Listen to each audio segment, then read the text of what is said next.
Time now for the Daily Answer, sponsored by Salem Surround on The Answer Now TV. Are we going to war with Iran? And this is one where I am surprised to say, I'm telling you, I don't know. I've always been very skeptical when there's a lot of smoke and you're wondering if things are, is it smoke or is it signal? But the United States, as of now, is moving a lot of resources to the region. They're moving a lot of resources through the Middle East. We're talking about F-35s, F-22 fighter jets, bombers, missile destroyers, aircraft carriers.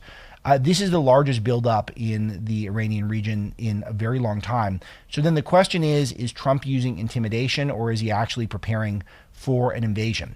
I told you last week that I thought a lot of this was smoke. I did not think that this was necessarily going to lead to a war with Iran because I think that Trump prides himself on being a peace president. He even convened the peace council that he's formed over the last day or so. So you can tell that he's keenly aware that he likes his reputation as being someone who ends wars and doesn't start new ones.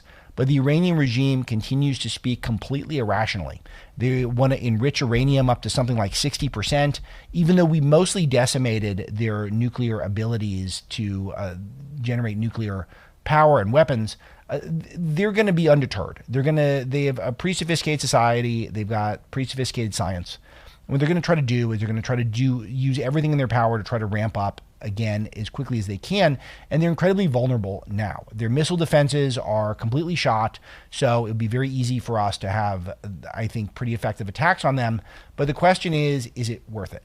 Before, we could have said that we were coming in on behalf of our allies in Israel, and we were helping them finish a war that Iran started against them by arming a lot of the terror proxies in the region. And then we could say that, hey, Israel's our ally, we're defending Israel here, we're going to come in, we're going to take out this totalitarian regime, which is very brutal and apparently very stupid because they keep doing tough talk with America, despite the fact that they've been the weakest that they've ever been.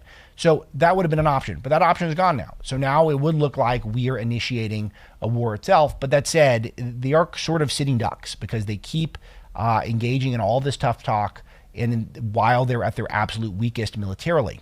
So then becomes the question, what interest does it serve the United States of America? Well, of course, we don't want Iran getting a nuclear weapon because once they have a nuclear bomb, then all of a sudden things change completely. Because when you've that level of capability to do devastation around the world, then all of a sudden that's going to be just completely horrific, and it makes it much harder to negotiate with people the same way we have those complexities with North Korea, which causes a lot of problems every so often. Every few years or so, we have another North Korea news cycle.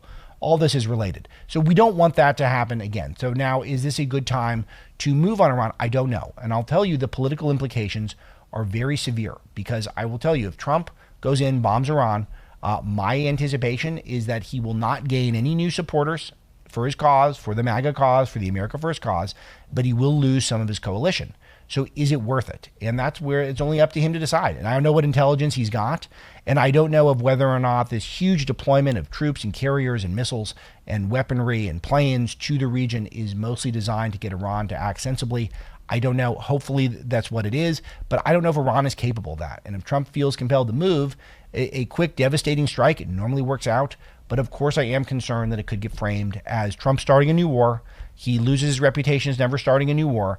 And then parts of the MAGA coalition that is pretty isolationist, it's not where I'm at. I'm a very minimalist when it comes to American foreign policy intervention, but I'm a peace through strength guy. There's a lot of isolationists that are out there that will not tolerate any sort of deeper involvement in Iran.